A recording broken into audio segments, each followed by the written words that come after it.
بہتر یہی ہے کہ جو میں سنتا ہوں کہ کسی بڑی پریس کانفرنس کی تیاری ہو رہی ہے، مجھے تو علم نہیں، مگر میں جو دیکھ رہا ہوں آئے روز پریس کانفرنس ہوتی ہے اور کوئی بری ہو جاتا ہے، کوئی ضمانت لے لیتا ہے، کوئی امن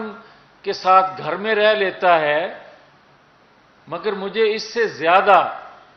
فکر اور تکلیف اس بات کی ہے جو پی ٹی آئی کے ورکر جو ورغلائے گئے، جن کی ذہن سازی کی گئی، وہ جو آج بے یار و مددگار ہیں، جن کو آج پوچھنے والا کوئی نہیں ہے، مجھے ان سے کنسرن ہے، مجھے ان کی تکلیف ہے، مجھے ان کا احساس ہے کہ آپ اگر کوئی ثبوت جو کہ ہیں، اگر ان ثبوتوں کو پبلک نہیں کریں گے تو ان لوگوں کی، ان ورکرز کی جو ذہن سازی کی گئی تھی وہ کیسے دور ہوگی؟ تو میں پھر سے یہ دہرا رہا ہوں کہ 2018 میں مجھے نہیں ہرایا گیا، 2018 میں پاکستان کو ہرایا گیا، اور اگر مجھے ہرایا گیا ہوتا تو آج پارٹی کا، مسلم لیگ کا ورکر کے ساتھ ساتھ عام آدمی جو نواز شریف کے واپسی پر استقبال کی تیاریاں کر رہا ہے وہ نہ کرتا۔ اس کو امید آج بھی ان حالات کے باوجود بھی ہے نواز شریف سے ہی کہ وہ پاکستان کو اس بھنور سے نکال سکے گا۔ اس کی وجہ 2013 میں پاکستان کے اندر 20 گھنٹے بجلی نہیں آتی تھی، اس وقت پاکستان کے اندر بے روزگاری عروج پر تھی، اس وقت پاکستان میں مہنگائی، اس وقت پاکستان کے اندر قرضے، اس وقت پاکستان کے اندر دہشت گردی۔ لوگوں نے 1997 میں نواز شریف کو 2/3 اکثریت دی تو نواز شریف نے پاکستان کو کی دفاع کو ناقابل تسخیر بنا کر دکھایا۔ 2013 میں قوم نے اسے 2/3 اکثریت دی تو اس نے پاکستان سے اندھیرے دور کیے، بجلی کے کارخانے لگا کر اس نے مہنگائی 4% پر لے کر آیا جو آج 37% پر ہے۔ اس کے دور میں دہشت گردی کا خاتمہ ہوا، کراچی جیسے شہر میں لوگ امن سے رہنے لگے، اور قرضے اس نے جو لیے اس سے پاکستان کے اندر جو ڈیولپمنٹ ہوئی، اور اس نے پھر جو پاکستان کو سی پیک دیا، یہ 15 سال کا بچہ نہیں جانتا کہ وہ ایک گیم چینجر تھا، مگر ایک سازش کے تحت جس طرح اس سی پیک کو روکا گیا اور سی پیک لانے والے کے ساتھ جو سلوک کیا گیا، اس کے بعد پاکستان کی خدمت کرنے والا جو کوئی تھا یا کسی کے سوچ تھی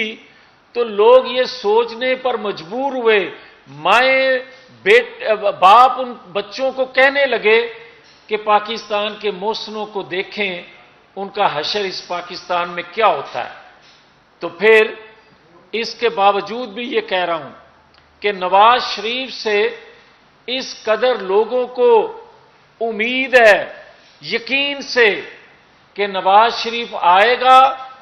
تو پاکستان کے اندر پھر سے خوشحالی لائے گا۔ اور ہم دیکھ رہے ہیں کہ نواز شریف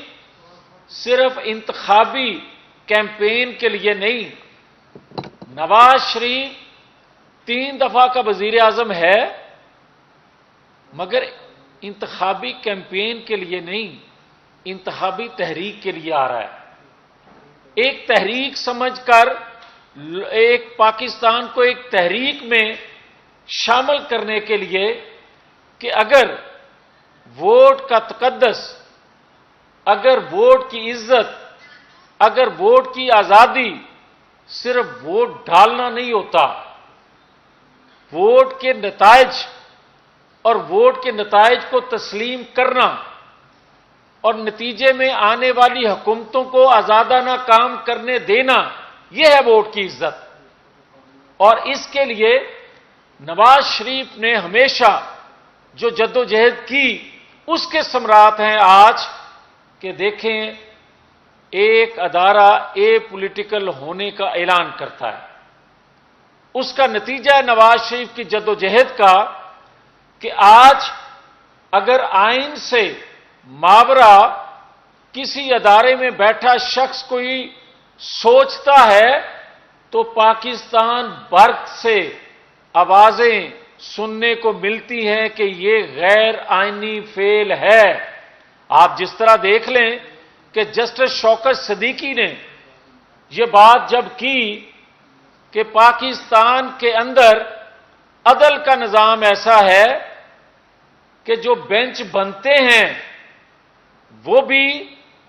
جس جگہ سے اور جیسے بنتے ہیں وہ سب کے سامنے ہے۔ یہ جسٹس شوکت صدیقی کہہ رہے ہیں جو اس ادارے کا حصہ تھے، اور میرے انتہائی محترم سینئر موسٹ جسٹس قاضی فائز عیسیٰ صاحب نے بھی رجسٹرار کے متعلق، سپریم کورٹ کے رجسٹرار کے متعلق جو کچھ کہا، اور یہ بات مجھے کہتے ہوئے خوشی ہو رہی ہے کہ جو ایک بے یقینی کی کیفیت تھی، کل ایک نوٹیفیکیشن کے بعد، جو کہ ایک اچھا اقدام ہے، آئندہ کے آنے والے چیف جسٹس قاضی فائز عیسیٰ صاحب کے حوالے سے، جس سے ایک بے یقینی کا خاتمہ ہوا، وہاں میں سمجھتا ہوں کہ اس سے قاضی فائز عیسیٰ جو کہ ایک ان کا ماضی گواہ ہے کہ کبھی ارشد ملک جیسے جج ویڈیو سے بلیک میل ہو کے فیصلے نہیں کریں گے، قاضی فائز عیسیٰ کے ہوتے ہوئے میں نہیں سمجھتا کہ کوئی واٹس ایپ پہ کمیشن بن سکے گا، میرٹ پہ فیصلے ہوں گے، ہم یہ توقع کر رہے ہیں۔ اور عدلیہ کا جو ایک دنیا میں ہم مقام اپنی عدلیہ کا کھوتے جا رہے تھے، وہ عدلیہ کا مقام پھر سے بحال ہوگا۔ اور میں یہ سمجھتا ہوں کہ 9-10 مئی کا جو واقعہ ہوا ہے، اس میں اس وقت کے جج جرنیل جو آج ہم یوم سیاہ کے طور پر مناتے ہیں یا کہتے ہیں 9-10 مئی کو یوم سیاہ، یہ اس وقت کے ججوں جرنیلوں کی سیاہ کاریاں ہیں جنہوں نے عمران خان کو لانچ کیا۔ آج اس کا خمیازہ ہم بھگت رہے ہیں، مگر ایک امید ہے، میں بار بار کہہ رہا ہوں، اور خدا کے فضل و کرم سے اللہ نواز شریف کو صحت والی درازی عمر دے، یہ امید لوگوں کو ہے کہ نواز شریف کے آنے سے 2017 کا پاکستان ہمیں واپس ملے گا، جب 35 روپے کلو آٹا تھا، جب 65 روپے لیٹر تیل تھا، جب 100 کے لگ بھگ جو آپ کا ڈالر تھا، جو اس وقت 150 روپے کلو گھی تھا۔ لوگوں کو اس بات کی ہوپ ہے، اسی لیے ہم سمجھتے ہیں کہ ہم پنجاب تو کیا انشاءاللہ اس دفعہ سندھ میں بھی حکومت بنائیں گے، اور ہم سمجھتے ہیں کہ ہم بلوچستان میں چاہے کوئی اتحادی حکومت ہی بنے، مگر ہم چاروں صوبوں میں اتحادی حکومت بنانے کی پوزیشن میں، دو میں مکمل اور 2 میں شاید اتحادی حکومت بنانے میں کامیاب ہو جائیں۔ مگر یہ ضرور میں کہوں گا کہ جو آج لوگوں کو دیکھنے کو مل رہا ہے، خدا کے لیے، میرے لیے نہیں، میرے پاکستان کے لیے، جن جگہوں سے اس پروجیکٹ کو، عمران پروجیکٹ کو لانچ کیا گیا تھا، وہ اپنی ناکامی کا اعتراف کرتے ہوئے قوم کو سچ سچ بتائیں، تاکہ 18 سے 25 سال کا نوجوان جو بے راہ روی کا شکار ہے، جس کو ورغلایا گیا تھا اداروں کے خلاف، ان کو حقیقت کا پتہ چل سکے۔ ہم بتائیں گے تو شاید دیر ہو جائے۔ ادارے جنہوں نے عمران کو لایا تھا وہ بتائیں گے تو 18 سے 25 سال کے نوجوان کو سمجھنے میں آسانی ہوگی۔ تو میں آخر میں آپ کا شکریہ اس بات سے کرتے ہوئے کہ مجھے افسوس ہے کہ جسٹس شوکت صدیقی جس طرح بینچ کے متعلق بات کیا کرتے تھے، آج بھی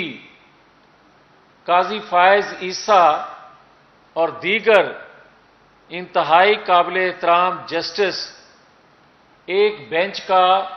جو سوچ کر حصہ بنائے گئے، جس طرح کے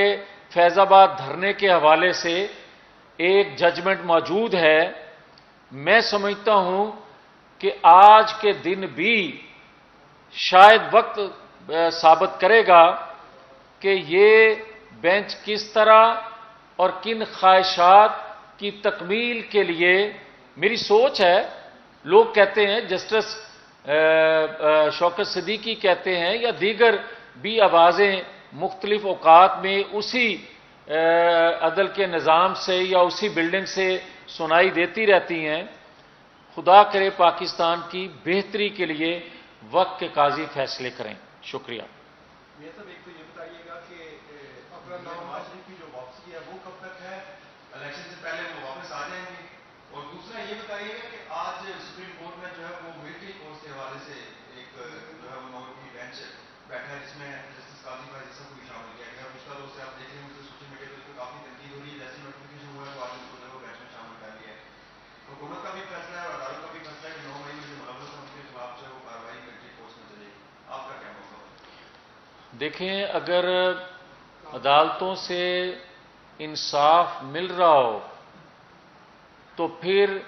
اس طرح کے میئرز لینے کی شاید ضرورت پیش نہیں آتی۔ آپ دیکھیں کہ کیا یاسمین راشد جو ہیں کیا 9-10 مئی کے واقعے میں شامل نہیں تھی؟ کیا دیگر جو لوگ ہیں، خاص طور پر میں یہ آج بات کہوں گا کہ ایک تقریر پر علی وزیر کو 26 ماہ قید میں رکھا جاتا ہے اور دوبارہ اسی طرح کی ایک متنازع تقریر پر دوبارہ گرفتار کر لیا جاتا ہے، تو جو شخص پچھلے کئی سالوں سے ذہن سازی لوگوں کی کر رہا تھا اور اس کے نتیجے میں 9-10 مئی کا واقعہ بھی پیش آ گیا، اس کو 26 گھنٹے گرفتار نہیں کیا جا سکتا؟ کیوں؟ سوال یہ اٹھتا ہے کہ 1 ماہ سے زیادہ عرصہ ہو گیا 9-10 مئی کے واقعات کو، کیا عدالتوں میں بیٹھے انتہائی قابل احترام جسٹس صاحبان جو ہیں وہ دیگر ایشوز پر از خود نوٹس لیتے ہیں؟ تو کیا 9-10 مئی کا واقعہ جو تھا اس کا فیصلہ تو گھنٹوں میں، ہفتوں میں آنا چاہیے تھا، اور آج تک اس کی بنیاد نہیں نظر آ رہی۔ آپ یہ بات اگر کوئی کرتا ہے تو مجھے یہ بتائیں کہ چند فائلیں ساتھ لے کر جانے پر ایک سپر پاور کے ایکس صدر کو آپ وہاں کے انتظامیہ، وہاں کا قانون حرکت میں آتا ہے، وہ پکڑتا ہے، گرفتار کرتا ہے، برآمدگی کرتا ہے، تو کیا میرا ملک جو ہے اس کے اندر دفاع پر حملہ آور بار بار لوگ ہوتے جائیں اور میں دیکھتا جاؤں کہ انسانی حقوق کی خلاف ورزی نہ ہو جائے؟ اور کیا جہاں جہاں برطانیہ ہو، امریکہ ہو، دیگر ممالک ہوں، جہاں ان کی دفاعی تنصیبات پر یا اس کی ریاست پر کوئی حملہ کرتا ہے تو کیا وہ انسانی حقوق کی خلاف ورزیوں کو دیکھتے ہیں یا اپنی ریاست کو دیکھتے ہیں؟ اور ہمیں اگر کوئی یہ بھاشن دیتا ہے کہ انسانی حقوق کی خلاف ورزی نہ ہو جائے تو پھر میرے انتہائی قابل احترام محترم آج کے جو قاضی ہیں ان کو نوٹس لینا چاہیے. اور یہاں تو جناب ایک ججز گیٹ سے بلایا جاتا ہے اور پسندیدہ گاڑی پہ بلایا جاتا ہے اور اس کے بعد اس کو واپس کر دیا جاتا ہے. تو پھر مجھے یہ بتائیں میں اپنے پاکستان کو بچانے کے لیے کس کے آگے فریاد کروں؟ اور دوسرا جو آپ نواز شریف کے حوالے سے بات کر رہے ہیں تو میں بار بار یہ کہتا رہا کہ جب عمران خان وزیر اعظم تھا تو میں نے تو اس وقت کہا تھا دسمبر میں نواز شریف پاکستان آ رہے ہیں. تو اتنی دیر کیوں ہوئی؟ اتنی دیر جو قاضی جج گیٹ سے عمران خان جو دہشت گرد ہے اس کو بلاتے ہیں تو پھر مجھے اپنے بارے میں سوچ لینا چاہیے. مجھے تو اندازہ ہو جاتا ہے. چوری قربان صاحب جناب اگر جان کے امان ہوں تو دو چھوٹی چھوٹی بات ہے. ایک تو یہ کہ آپ نے بڑے غلط طریقے سے جنایا کا بھی ذکر کیا اور ادبیہ کا بھی ذکر کیا. کیا حکومتی پوزیشن میں آگے کیا عدالتوں کے عمل کر کے وہ حکومت کرے گی؟ نمبر دو، یہ جو آپ نے 9 مئی کے واقعے کو ہر دوسری کانفرنس میں 9 مئی کا برا واقعہ ہوا تسلیم کرتے ہیں، لیکن اس کے علاوہ بھی بہت سارے کام ہیں جو کرنے والے وہ وہاں تو جو نہیں دکھ رہا. آپ جو 9-10 مئی کا واقعہ ہے یہ ساری زندگی ہمیں یاد رہے گا. یہ آپ ذہن میں رکھیں کہ اس کا بار بار تذکرہ کرنے کی وجہ یہ ہے کہ یہ ادھورا کام ہے. ان ملزموں کے خلاف اس سوچ کے خلاف ادھوری کارروائی ہے. جب تک اس سوچ کو بدلیں گے نہیں پاکستان کے اندر خدا نخواستہ کوئی بڑا حادثہ پیش آ سکتا ہے. اس لیے یہ بار بار ذکر کر رہے ہیں کہ مجھے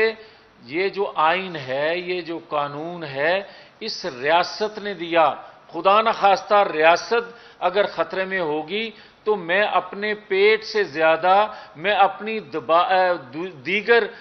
جو سازشیں ہیں اس کا ذکر کرنے سے پہلے میں اپنی ریاست کو دیکھوں گا. کیونکہ ریاست جو ہے میں اس کو دھرتی ماں کہتا ہوں اور دھرتی ماں خطرے میں ہوگی تو مجھے دیگر چیزیں نظر نہیں آئیں گی. بہت شکریہ.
بہتر یہی ہے کہ جو میں سنتا ہوں کہ کسی بڑی پریس کانفرنس کی تیاری ہو رہی ہے، مجھے تو علم نہیں مگر میں جو دیکھ رہا ہوں آئے روز پریس کانفرنس ہوتی ہے اور کوئی بری ہو جاتا ہے، کوئی ضمانت لے لیتا ہے، کوئی امن کے ساتھ گھر میں رہ لیتا ہے. مگر مجھے اس سے زیادہ فکر اور تکلیف اس بات کی ہے جو پی ٹی آئی کے ورکر جو ورغلائے گئے، جن کی ذہن سازی کی گئی، وہ جو آج بے یار و مددگار ہیں، جن کو آج پوچھنے والا کوئی نہیں ہے. مجھے ان سے کنسرن ہے، مجھے ان کی تکلیف ہے، مجھے ان کا احساس ہے کہ آپ اگر کوئی ثبوت جو کہ ہیں اگر ان ثبوتوں کو پبلک نہیں کریں گے تو ان لوگوں کی، ان ورکرز کی جو ذہن سازی کی گئی تھی وہ کیسے دور ہوگی؟ تو میں پھر سے یہ دہرا رہا ہوں کہ 2018 میں مجھے نہیں ہرایا گیا، 2018 میں پاکستان کو ہرایا گیا، اور اگر مجھے ہرایا گیا ہوتا تو آج پارٹی کا، مسلم لیگ کا ورکر کے ساتھ ساتھ عام آدمی جو نواز شریف کے واپسی پر استقبال کی تیاریاں کر رہا ہے وہ نہ کرتا۔ اس کو امید آج بھی ان حالات کے باوجود بھی ہے نواز شریف سے ہی کہ وہ پاکستان کو اس بھنور سے نکال سکے گا۔ اس کی وجہ 2013 میں پاکستان کے اندر 20 گھنٹے بجلی نہیں آتی تھی۔ اس وقت پاکستان کے اندر بے روزگاری عروج پر تھی، اس وقت پاکستان میں مہنگائی،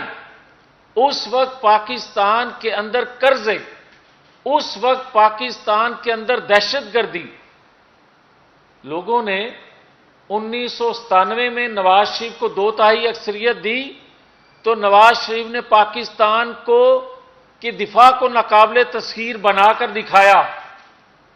2013 میں قوم نے اسے 2/3 اکثریت دی تو اس نے پاکستان سے اندھیرے دور کیے بجلی کے کارخانے لگا کر، اس نے مہنگائی 4% پر لے کر آیا جو آج 37% پر ہے۔ اس کے دور میں دہشت گردی کا خاتمہ ہوا، کراچی جیسے شہر میں لوگ امن سے رہنے لگے، اور قرضے اس نے جو لیے اس سے پاکستان کے اندر جو ڈیولپمنٹ ہوئی، اور اس نے پھر جو پاکستان کو سی پیک دیا، یہ 15 سال کا بچہ نہیں جانتا کہ وہ ایک گیم چینجر تھا، مگر ایک سازش کے تحت جس طرح اس سی پیک کو روکا گیا اور سی پیک لانے والے کے ساتھ جو سلوک کیا گیا، اس کے بعد پاکستان کی خدمت کرنے والا جو کوئی تھا یا کسی کے سوچ تھی تو لوگ یہ سوچنے پر مجبور ہوئے، مائیں باپ ان بچوں کو کہنے لگے کہ پاکستان کے محسنوں کو دیکھیں، ان کا حشر اس پاکستان میں کیا ہوتا ہے۔ تو پھر اس کے باوجود بھی یہ کہہ رہا ہوں کہ نواز شریف سے اس قدر لوگوں کو امید ہے، یقین سے، کہ نواز شریف آئے گا تو پاکستان کے اندر پھر سے خوشحالی لائے گا۔ اور ہم دیکھ رہے ہیں کہ نواز شریف صرف انتخابی کیمپین کے لیے نہیں، نواز شریف 3 دفعہ کا وزیر اعظم ہے، مگر انتخابی کیمپین کے لیے نہیں، انتخابی تحریک کے لیے آ رہا ہے۔ ایک تحریک سمجھ کر ایک پاکستان کو ایک تحریک میں شامل کرنے کے لیے کہ اگر ووٹ کا تقدس، اگر ووٹ کی عزت، اگر ووٹ کی آزادی صرف ووٹ ڈالنا نہیں ہوتا، ووٹ کے نتائج اور ووٹ کے نتائج کو تسلیم کرنا اور نتیجے میں آنے والی حکومتوں کو آزادانہ کام کرنے دینا، یہ ہے ووٹ کی عزت۔ اور اس کے لیے نواز شریف نے ہمیشہ جو جدوجہد کی اس کے ثمرات ہیں آج کہ دیکھیں ایک ادارہ پولیٹیکل ہونے کا اعلان کرتا ہے، اس کا نتیجہ ہے نواز شریف کی جدوجہد کا کہ آج اگر آئین سے ماورا کسی ادارے میں بیٹھا شخص کوئی سوچتا ہے تو پاکستان بھر سے آوازیں سننے کو ملتی ہیں کہ یہ غیر آئینی فعل ہے۔ آپ جس طرح دیکھ لیں کہ جسٹس شوکت صدیقی نے یہ بات جب کی کہ پاکستان کے اندر عدل کا نظام ایسا ہے کہ جو بینچ بنتے ہیں وہ بھی جس جگہ سے اور جیسے بنتے ہیں وہ سب کے سامنے ہے۔ یہ جسٹس شوکت صدیقی کہہ رہے ہیں جو اس